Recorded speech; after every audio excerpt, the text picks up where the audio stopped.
ഈശോ മിശിഹായ്ക്ക് സ്തുതിയായിരിക്കട്ടെ. ഞാൻ മാണിപ്പറമ്പിലച്ചൻ. കൈത്താക്കാലം 6-ാം ഞായർ. പുറപ്പാടിൻ്റെ പുസ്തകത്തിൽ 19-ാമത്തെ അധ്യായത്തിലും 20-ാമത്തെ അധ്യായത്തിലും വചനങ്ങളാണ് നമുക്ക് ഒന്നാമത്തെ വായന. സീനായി ഉടമ്പടിയെക്കുറിച്ചുള്ളതാണ്. ഞാൻ അതിൻ്റെ വിശദാംശങ്ങളിലേക്ക് ഒന്നും പോകാതെ പ്രധാനമായിട്ടും രണ്ട് കാര്യങ്ങൾ പറയാൻ ആഗ്രഹിക്കുകയാണ്. 2 അല്ലെങ്കിൽ 3. പുറപ്പാടിൻ്റെ പുസ്തകം 19-ാമത്തെ അധ്യായത്തിൽ നമ്മൾ കാണുന്നുണ്ട്, ഇസ്രായേൽ എല്ലാവരും കൂടി മോശയോട് പറയുകയാണ്, കർത്താവ് കൽപ്പിക്കുന്നതെല്ലാം ഞങ്ങൾ അനുസരിച്ചോളാം, കർത്താവ് കൽപ്പിക്കുന്നത് എല്ലാം ഞങ്ങൾ ചെയ്തോളാം. ഒരു ഉടമ്പടി എന്ന് പറഞ്ഞാൽ എഗ്രിമെൻ്റാണ്, സമ്മതമാണ്. 2 കൂട്ടരും ചില കാര്യങ്ങൾ ചെയ്യാമെന്ന് പറയണം. ഉടമ്പടി എന്ന് പറഞ്ഞാൽ 2 കൂട്ടർ ഇല്ലേ, 2 കക്ഷികളുണ്ടല്ലോ ഉടമ്പടിയിൽ. അവർ 2 കൂട്ടരും ദൈവം പറയുന്നത് എന്താണ്? ദൈവം പറയുന്നത്, ഞാൻ നിങ്ങളുടെ ജീവൻ സംരക്ഷിക്കാം, അതായത് ജീവശാസ്ത്രപരമായ ജീവൻ അതീതമായ ജീവൻ ഞാൻ നൽകാം. നമുക്ക് ആർക്കെങ്കിലും മരിക്കാം, എല്ലാവരും മരിക്കുമെന്ന് നമുക്കറിയാം. മരിക്കാൻ ആർക്കെങ്കിലും ഇഷ്ടമുണ്ടോ? ഇല്ല. എന്തേ? മരണത്തിൻ്റെയും അഴകളുടെയും നിയമങ്ങൾക്ക് വിധേയമല്ലാത്തൊരു ജീവന് വേണ്ടി നമ്മൾ കൊതിക്കുന്നുണ്ട്. അത് നിരീശ്വരവാദികളാണെങ്കിലും ഈശ്വരവിശ്വാസികളാണെങ്കിലും യുക്തിവാദികളാണെങ്കിലും മരിക്കാൻ ആർക്കും താല്പര്യമില്ല. മരിക്കാൻ താല്പര്യമില്ലാത്തതിന് കാരണം എന്താണ്? മരണത്തിന് അതീതമായ ജീവന് വേണ്ടി നമ്മൾ കൊതിക്കുന്നു. അത് നൽകാൻ ദൈവത്തിന് മാത്രമേ കഴിയൂ. അപ്പോൾ ദൈവം പറയണം, മരണത്തിന് അതീതമായ ജീവൻ ഞാൻ നൽകാം, പക്ഷേ നിങ്ങൾ ഞാൻ പറഞ്ഞ അനുസരിക്കണം. അപ്പോൾ മനുഷ്യരെ ചെയ്യേണ്ടത് അനുസരിക്കുക. ദൈവം നൽകുന്നത് ഈ മരണത്തിന് വിധേയമല്ലാത്ത ജീവൻ നൽകുക. ഇതാണ് എഗ്രിമെൻ്റ്. അപ്പോൾ ഇസ്രായേലർ പറഞ്ഞു, കർത്താവ് പറയുന്ന എല്ലാം ഞാൻ ചെയ്തോളാം, ഞങ്ങൾ ചെയ്തോളാം, കർത്താവ് പറഞ്ഞ എല്ലാം ഞങ്ങൾ അനുസരിച്ചോളാം. പക്ഷെ കർത്താവ് ഞങ്ങളോട് സംസാരിക്കണം, നീ സംസാരിച്ചാൽ മതി, മോശയോട് പറയാണ്. അങ്ങനെ മോശെ ജനത്തിൻ്റെ ഈ അനുസരിക്കാമെന്ന വാഗ്ദാനവുമായിട്ട് മോശ മലമുകളിലേക്ക് പോകുകയാണ്. എന്നിട്ട് ദൈവം അവരെന്ത് അനുസരിക്കണമെന്ന് ഈ 10 കൽപ്പനകൾ കൊടുക്കുകയാണ്. 10 കൽപ്പനകൾ. ഈ 10 കൽപ്പനകളാണ് മനുഷ്യരനുസരിക്കേണ്ടത്. അപ്പം ഞങ്ങൾ അനുസരിക്കാമെന്ന് പറഞ്ഞല്ലോ, വാഗ്ദാനം കൊടുത്തു. എന്നിട്ട് എന്ത് സംഭവിച്ചു? ഈ 40 ദിവസം എടുത്ത് മോശ ഇത് കല്ലിൽ കൊത്തിയുണ്ടാക്കാൻ ഈ 10 കൽപ്പനകൾ. ആ കൽപ്പനകളുമായിട്ട് താഴോട്ട് വരുമ്പോൾ എന്താണ് കണ്ടത്? 1-ാം പ്രമാണം തന്നെ ലംഘിക്കുകയാണ്. ഒരു കാളക്കൊട്ടി ഉണ്ടാക്കി അതിനെ ആരാധിക്കുകയാണ്. 1-ാം പ്രമാണം തന്നെ ലംഘിക്കപ്പെട്ടു. സ്വാഭാവികമായിട്ടും ഈ ഞങ്ങൾ കർത്താവിനെ അനുസരിക്കാമെന്ന് പറഞ്ഞിട്ട് 1-ാമത്തെ പ്രമാണം തന്നെ ലംഘിച്ചു കഴിഞ്ഞപ്പോൾ, അതാണ് ഏറ്റവും പ്രധാനപ്പെട്ട പ്രമാണം, അത് ലംഘിക്കപ്പെട്ട് കഴിഞ്ഞപ്പോൾ ദൈവമായ കർത്താവ് അവരെ ശിക്ഷിക്കാൻ തുടങ്ങി. അസീറിയക്കാരെ കൊണ്ടും ബാബിലോണിയക്കാരെ കൊണ്ടൊക്കെ ശിക്ഷിക്കാൻ തുടങ്ങി. അങ്ങനെ ബാബിലോണിയക്കാർ 1-ാമത്തെ അറ്റാക്ക് കഴിഞ്ഞു, 2-ാമത്തെ ജെറൂസലമിനെ ആക്രമിക്കുകയാണ്. അങ്ങനെ BC 605, 597, പിന്നെ 587, 56 ആയപ്പോഴേക്കും ജെറൂസലം ദേവാലയമൊക്കെ നശിപ്പിക്കപ്പെട്ടു, അതായത് അഗ്നിക്കിരയാക്കി. ആ സമയത്താണ് അപ്പം ഇങ്ങനെ വിജാതിയരെ കൊണ്ട് അടിക്കുകയാണ്, ഇസ്രായേലിനെ പാഠം പഠിപ്പിക്കുകയാണ്. അനുസരിച്ച് പറ്റൂ, കർത്താവിനനുസരിച്ച് പറ്റൂ. അങ്ങനെ ഇങ്ങനെ അടികിട്ടി കഴിഞ്ഞപ്പോൾ യെരമ്യ പ്രവാചകന് ഒരു വെളിപാടുണ്ടായി. എന്താണ്? ഒരു പുതിയ ഉടമ്പടി. കല്ലിൽ എഴുതപ്പെട്ട ഉടമ്പടിയല്ല. കല്ലിൽ എഴുതപ്പെട്ട ഉടമ്പടി ലംഘിക്കപ്പെട്ടു. കല്ലിലല്ല, ഹൃദയത്തിൽ എഴുതപ്പെടുന്ന ഉടമ്പടി. ഹൃദയത്തിൽ എഴുതപ്പെടുന്ന ഉടമ്പടി, അത് മനുഷ്യ ഹൃദയത്തിൽ എഴുതപ്പെടുന്ന ഉടമ്പടി. കല്ലിൽ എഴുതിയാൽ നമുക്ക് മനുഷ്യ ഹൃദയത്തിന് പുറത്തല്ലേ, മനുഷ്യന്റെ അസ്തിത്വത്തിന് പുറത്തല്ലേ. മനുഷ്യന്റെ ഉള്ളിലാണ് ദൈവത്തിന്റെ കൽപ്പനകൾ കൊത്തിവെക്കേണ്ടത്. ഇതാണ് പുതിയ ഉടമ്പടി. യെരമ്യയുടെ പുസ്തകത്തിൽ 31-ാമത്തെ അധ്യായം 31 മുതൽ 34 ഒരു വാക്യങ്ങൾ. ഞാൻ പുതിയ ഉടമ്പടി ഉണ്ടാക്കുന്ന ദിവസം വരുന്നു. കല്ലിൽ എഴുതപ്പെട്ടതുപോലെയല്ല, അത് ലംഘിക്കപ്പെട്ടു. മനുഷ്യ ഹൃദയത്തിൽ എഴുതപ്പെടുന്ന, മാംസളമായ മനുഷ്യ ഹൃദയത്തിൽ എഴുതപ്പെടുന്ന ഉടമ്പടി. അപ്പൊ നമ്മുടെ ചോദ്യം ഇതാണ്, ആരുടെ ഹൃദയത്തിലാണ് ലംഘിക്കപ്പെടാൻ പറ്റാത്ത അനുസരണം, അലംഘനീയമായ അനുസരണം ആരുടെ ഹൃദയത്തിലാണ്, ഏത് മനുഷ്യ ഹൃദയത്തിലാണ് എഴുതപ്പെട്ടത്? യിരെമ്യ ഇത് പറയുന്നത് BC 587 മുൻപാണ്.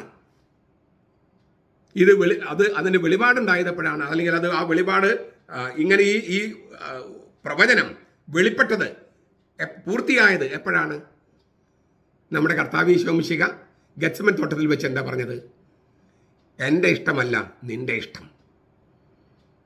ഇത് ഇല്ലേ, അതിനു മുമ്പ് ഈ ഇസ്രായേലിന്റെ ആ കലാപം മുഴുവൻ കർത്താവില് സന്നിഹിതമാണ്. പിതാവേ എല്ലാം നിനക്ക് സാധ്യമാണല്ലോ, കഴിയുമെങ്കിൽ ഈ കാസ മാറ്റിത്തരണമേ, മരണമെന്ന കാസ മാറ്റിത്തരണമേ, മരണം വരെയുള്ള അനുസരണം എന്ന കാസ മാറ്റിത്തരണമേ എന്നാണ് കർത്താവ് ആദ്യം പറഞ്ഞത്. ഇസ്രായേലിന്റെ കലാപം മുഴുവൻ കർത്താവിന് സന്നിഹിതമാണ്. പക്ഷെ അവിടെ നിർത്തിയില്ല. അവൻ അനുസരണം, ദൈവത്തെ പിതാവിനെ അനുസരിക്കുക എന്ന ആ ബലിത്തറയിലേക്ക് അനുസരണം എടുത്തു വെക്കുകയാണ്. എൻ്റെ ഇഷ്ടമല്ല നിന്റെ ഇഷ്ടം. ദൈവത്തോടുള്ള കലാപം മുഴുവൻ കർത്താവിൽ സന്നിഹിതമാണെങ്കിലും ആ കലാപത്തിന് അവൻ വിധേയപ്പെടുകയല്ല. ആ കലാപത്തെ, ആ കലഹത്തെ, ധിക്കാരത്തെ മുഴുവൻ പിതാവായ ദൈവത്തിന്റെ ബലിത്തറയിൽ കൊണ്ടുവന്ന് അവിടെ വെച്ചിട്ട് പറയാണ്, എൻ്റെ ഹിതമല്ല നിന്റെ ഹിതം. അങ്ങനെ അലംഘനീയമായ അനുസരണം എന്ന് പറയുന്നത് യേശുവിന്റെ ഹൃദയത്തിൽ എഴുതപ്പെട്ട അനുസരണമാണ്. യേശുവിന്റെ ഹൃദയത്തിൽ എഴുതപ്പെട്ട അനുസരണം. ഈ യേശുവിന്റെ ഹൃദയത്തിൽ എഴുതപ്പെട്ട അനുസരണം എന്ന് പറഞ്ഞാൽ അത് വളരെ പ്രധാനപ്പെട്ടതാണ്. കാരണം എല്ലാ മനുഷ്യർക്കും മാനദണ്ഡമാണ് യേശു എന്ന മനുഷ്യൻ. എല്ലാ മനുഷ്യർക്കും മാനദണ്ഡം. ഒന്ന്, ദൈവം മനുഷ്യനായ ആളാണവൻ. രണ്ട്, മരിച്ചവരിൽ നിന്ന് ഉത്ഥാനം ചെയ്ത ഏക വ്യക്തിയാണ് യേശുക്രിസ്തു. ശ്രീരാമൻ മരിച്ചവരിൽ ഉയർത്തെഴുന്നേറ്റിട്ടില്ലോ, അവരങ്ങനെ ക്ലെയിം ചെയ്യുന്നില്ല. ശ്രീകൃഷ്ണൻ മരിച്ചവരിൽ ഉയർത്തെഴുന്നേറ്റിട്ടുണ്ടോ? ഇല്ല. ശ്രീബുദ്ധൻ മരിച്ചവരിൽ ഉയർത്തെഴുന്നേറ്റിട്ടുണ്ടോ? ഇല്ല. മുഹമ്മദ് മരിച്ചവരിൽ ഉയർത്തെഴുന്നേറ്റിട്ടുണ്ടോ? ഇല്ല. അപ്പൊ അവർക്ക് ആർക്കെങ്കിലും ഈ മരണമില്ലാത്ത ജീവൻ നൽകാൻ കഴിയുമോ? ഇല്ല. അവര് മരിച്ചവരിൽ ഉയർപ്പിക്കപ്പെടാത്തത് കൊണ്ട് അവര് മറ്റു മനുഷ്യർക്ക് മാനദണ്ഡമാകുമോ? ഇല്ല. മറ്റ് മനുഷ്യർക്ക് മാനദണ്ഡമായിരിക്കുന്ന ഒരേ ഒരു വ്യക്തിയുള്ളൂ, അത് ഈശോ മിശിഹയാണ്. കാരണം അവൻ ദൈവം മനുഷ്യനായ ആളാണ്. തീർന്നില്ല, അവൻ മരിച്ചവരുടെ ഇടയിൽ നിന്ന് ഉയർത്തെഴുന്നേറ്റവനാണ്. അതുകൊണ്ട് എല്ലാ മനുഷ്യർക്കും മാനദണ്ഡമായിരിക്കുന്ന ഒരാളാണ് ഈ ഈശോ മിശിഹ. അതുകൊണ്ട് തന്നെ അവന്റെ അനുസരണം മറ്റെല്ലാ മനുഷ്യർക്കും ബാധകമാണ്. അലംഘനീയമായ അനുസരണമാണത് യേശുവിന്റെ അനുസരണം. മനുഷ്യന്റെ അനുസരണമാണത്. കാരണം ദൈവം മനുഷ്യനായ ആളാണ് അവൻ. എല്ലാം തികഞ്ഞ അനുസരണമാണത്. പരിപൂർണതയുള്ള അനുസരണമാണത്. ഒരിക്കലും ലംഘിക്കപ്പെടാത്ത അനുസരണമാണത്. കാരണം ദൈവം മനുഷ്യനായ ആളായ അവന്റെ അനുസരണമാണ്. അതാണ് ഈ കുരിശിലൂടെ വെളിപ്പെടുന്നത്. അവൻ അനുസരിച്ചു, മരണം വരെ അനുസരിച്ചു. അവന് പിതാവായ ദൈവം ഉയർത്തി. അങ്ങനെ എല്ലാ മനുഷ്യർക്കും മാനദണ്ഡമാക്കി വെച്ചു. അവന്റെ അനുസരണത്തിലേക്ക് നമ്മുടെ അനുസരണത്തെ എടുത്തു വെക്കുന്ന മണിക്കൂറിനെയാണ് വിശുദ്ധ കുർബാന എന്ന് പറയുന്നത്. അവന്റെ അലംഘനീയമായ അനുസരണത്തിലേക്ക്, എല്ലാം തികഞ്ഞ അനുസരണത്തിലേക്ക്, പരിപൂർണതയുള്ള അനുസരണത്തിലേക്ക്, മാനുഷിക അനുസരണത്തിലേക്ക്, മറ്റെല്ലാവർക്കും മാനദണ്ഡമായ അനുസരണത്തിലേക്ക് നമ്മെ തന്നെ കർത്താവ് എടുത്തു വെക്കുന്ന, നമ്മെ അവന്റെ അനുസരണത്തിലേക്ക് എടുത്തു വെക്കുന്ന ആ നിമിഷത്തെയാണ്, അല്ലെങ്കിൽ ആ മണിക്കൂറിനെയാണ് ദിവ്യകാരുണ്യം, വിശുദ്ധ കുർബാന എന്ന് പറയുന്നത്. അതുകൊണ്ടാണ് നമ്മൾ ഇടയ്ക്കിടയ്ക്ക് അതിനകത്ത് ആമേൻ ആമേൻ ആമേൻ എന്ന് പറയുന്നത്. അതായത് കർത്താവ് പറയാണ്, ഞാൻ ആമേനാണ്, വിശ്വസ്തനാണ് ഞാൻ, സത്യവാനാണ് ഞാൻ. നമ്മൾ പറയാണ്, സത്യമായും ഞങ്ങളും വിശ്വസ്തരായിരിക്കും, സത്യമായും ഞങ്ങളും വിശ്വസ്തരായിരിക്കും, സത്യമായും ഞങ്ങളും സത്യസന്ധരായിരിക്കും. അപ്രകാരമായിരിക്കട്ടെ എന്നാണ് നമ്മൾ നോർമൽ കേസിൽ ആമേൻ എന്ന് പറയുക. പക്ഷെ എമത്ത് എന്ന വാക്കിൽ നിന്നാണ്, ഹീബ്രു വാക്കിൽ നിന്നാണ് ഈ ആമേൻ വരുന്നത്. എമത്ത് എന്ന വാക്കിന് ശരിക്കർത്ഥം സത്യം എന്നാണ്. ഞങ്ങൾ സത്യമായിട്ടും നിന്നോട് വിശ്വസ്തനായിരിക്കും എന്നാണ് പറയുന്നത്. അപ്പോൾ നമ്മൾ അനുസരണം വാഗ്ദാനം ചെയ്തിട്ട് ഇല്ലേ, അനുസരണം നമ്മൾ കൊടുക്കുകയാണ്. എന്നിട്ട് ദൈവം നൽകുന്ന ജീവൻ, മരണത്തിന് വിധേയമല്ലാത്ത ജീവൻ നമ്മൾ സ്വീകരിക്കുകയാണ്. അത് സ്വീകരിക്കാൻ നമ്മുടെ അനുസരണം ഇങ്ങനെ ഇടയ്ക്കിടയ്ക്ക് പൊട്ടിപ്പോകുന്നതാണ്. നമ്മൾ ഇടയ്ക്കിടയ്ക്ക് കലാപത്തിന് ഇറങ്ങും, ഇടയ്ക്കിടയ്ക്ക് നമ്മൾ ധിക്കരിക്കും, ഇടയ്ക്കിടയ്ക്ക് നമ്മൾ പാപം ചെയ്യും. അപ്പോൾ അങ്ങനെ മുറിഞ്ഞു പോകുന്ന അനുസരണമാണ് നമ്മുടേത്. അതിന്മേൽ ഉടമ്പടി സ്ഥാപിക്കാൻ കഴിയില്ല. മനുഷ്യന്റെ അനുസരണമായിരിക്കണം, പക്ഷെ അത് അലംഘനീയമായിരിക്കണം. അങ്ങനെ നൽകാൻ കഴിവുള്ള ഏക വ്യക്തിയായിരുന്നു ഈശോ മിശിഹ. അത് നമുക്ക് വേണ്ടി അവൻ ആ അനുസരണം പിതാവിന് കൊടുത്തു. അവൻ, ഞാൻ നേരത്തെ പറഞ്ഞല്ലോ, എല്ലാ മനുഷ്യർക്കും മാനദണ്ഡമായതിനാൽ അവന്റെ അനുസരണത്തിലേക്ക് നമ്മളെ തന്നെ എടുത്തു വെക്കുകയാണ്. അതാണ് വിശുദ്ധ കുർബാന. ഇതാണ് അനുസരണമാണ് ബലിയേക്കാൾ ശ്രേഷ്ഠം എന്ന് പറഞ്ഞാൽ ഈ അനുസരണമാണ്. മൃഗബലിയേക്കാൾ ശ്രേഷ്ഠം അനുസരണം എന്ന ബലിയാണ്. മൃഗബലിയേക്കാൾ ശ്രേഷ്ഠം അനുസരണം എന്ന ബലിയാണ്. അനുസരണം എന്ന ബലി ഇല്ലെങ്കിൽ ഈ ബലിയർപ്പണം തന്നെ ശരിയാകില്ല. ഇതുകൊണ്ടാണ് നമ്മൾ എറണാകുളം അങ്കമാലി അതിരൂപതയിലെ വിമത വൈദികരുടെ കുർബാന മെത്രമാര് വാലിഡ് ആണ്, ലിസിറ്റ് എന്ന് പ്രഖ്യാപിച്ചാൽ പോലും അത് വാലിഡ് ആകാൻ സാധ്യത കുറവാണ് നമ്മൾ പറയുന്നതിന് കാരണം ഇതാണ്. മാർപ്പാപ്പയെ ധിക്കരിക്കുക, സഭാതലം ധിക്കരിക്കുക, മെത്രാൻസിനെ ധിക്കരിക്കുക. മെത്രാന്മാരെല്ലാവരും മൗനം പാലിച്ചാലും അവരുടെ കൽപ്പനയും മാർപ്പാപ്പയുടെ കൽപ്പനയൊക്കെ ധിക്കരിച്ചുകൊണ്ട് കുർബാന ചൊല്ലുമ്പോൾ ആ കുർബാന വാസ്തവമാകാൻ പ്രയാസമാണ്.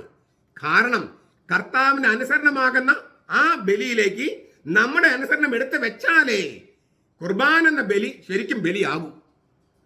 അത് സംഭവിക്കുക എന്ന് പറഞ്ഞാൽ നമ്മൾ വിട്ടുകൊടുക്കണം. കലാപമുണ്ടാക്കിയിട്ടും കലഹമുണ്ടാക്കിയിട്ടും നമുക്ക് മുന്നോട്ട് പോകാൻ കഴിയില്ല. കർത്താവിന്റെ അലംഘനീയമായ എല്ലാം തികഞ്ഞ അനുസരണത്തിലേക്ക് നമ്മളെ തന്നെ എടുത്തു വെക്കുമ്പോൾ സംഭവിക്കുന്നതാണ് യഥാർത്ഥ ബലി. അനുസരണമാണ് യഥാർത്ഥ ബലി. അനുസരണമാണ് യഥാർത്ഥ ബലി. ഇതാണ് ഈ സീനായി ഉടമ്പടി നമ്മെ പഠിപ്പിക്കുന്നത്. അതുകൊണ്ട് സീനായി ഉടമ്പടി ലംഘിക്കപ്പെട്ടതിനാൽ പുതിയ ഉടമ്പടി വേണമെന്ന് പറഞ്ഞു.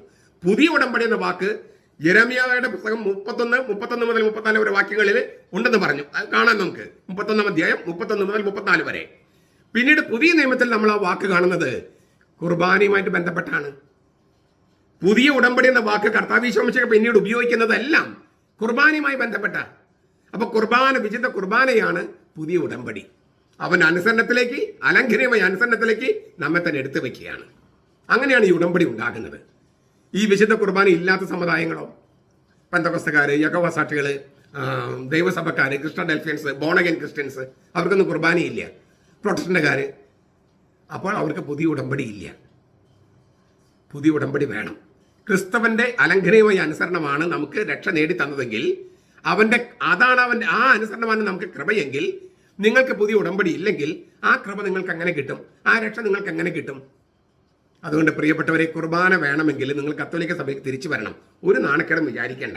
രക്ഷ പ്രാപിക്കണ്ടേ? കൃപ വേണ്ടേ? പരിശുദ്ധാത്മാവിന്റെ അഭിഷേകം വേണ്ടേ? അത് നിങ്ങൾ തിരിച്ചു വരിക. നമ്മുടെ കർത്താവ് ഈശോ മിശിഹായുടെ കൃപയും പിതാവായ ദൈവത്തിന്റെ സ്നേഹവും പരിശുദ്ധാത്മാവിന്റെ സഹവാസവും നാം എല്ലാവരോടും കൂടി ഉണ്ടായിരിക്കട്ടെ, ഇപ്പോഴും എപ്പോഴും എന്നേക്കും. ആമേൻ.